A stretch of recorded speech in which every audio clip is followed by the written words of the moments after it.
Big boss season 9లో మరో weekend వచ్చింది. ఇక వీకెండ్ వచ్చిన నాగార్జున హౌస్లో ఉన్న కంటెస్టెంట్స్తో మాట్లాడుతూ ఆ తర్వాత భరణి దగ్గరికి వచ్చి భరణి మీద ఒక రేంజ్లో సీరియస్ అయ్యారనే చెప్పాలి.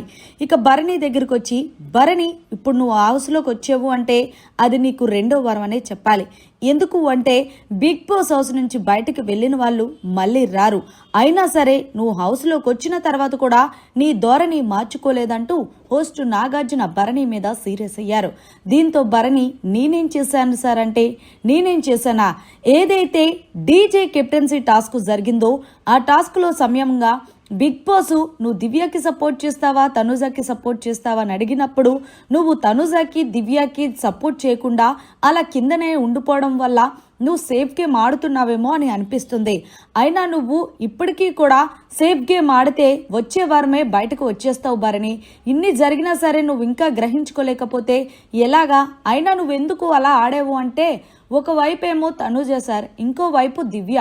నేను హౌస్లో ఉండటానికి వన్ ఆఫ్ ద రీజన్ దివ్య అనే చెప్పాలి.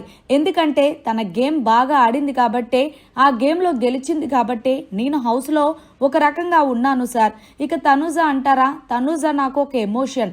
బట్ అటువైపు వెళ్తే ఆమె, ఇటువైపు వెళ్తే ఈమె. అందుకే ఇద్దరికి సపోర్ట్ చేయకుండా అలా ఉండిపోయానంటే నువ్వెవరికి సపోర్ట్ చేయడానికి రాలేదు భరణి, నీ గేమ్ నువ్వు ఆడుకోవడానికి వచ్చావు. ఇప్పటికైనా సరే నీ యొక్క రియల్ మాస్క్ని మేము చూడాలనుకుంటున్నాం. ఈ బంధాలు బంధుత్వాలు అన్నీ పక్కన పెట్టేసేయి అంటూ తనుజ చూడు ఎంత ఆనెస్ట్గా ఉంటుందో గేమ్లో, సో నువ్వు కూడా అలానే ఆడు అంటూ భరణికి మంచి గడ్డి పెట్టి మరి బూస్టప్ ఇచ్చాడనే చెప్పాలి.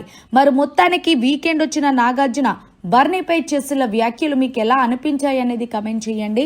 మరిన్ని లేటెస్ట్ లైవ్ అప్డేట్స్ కోసం చూస్తూనే ఉండండి మీడియా కార్నర్.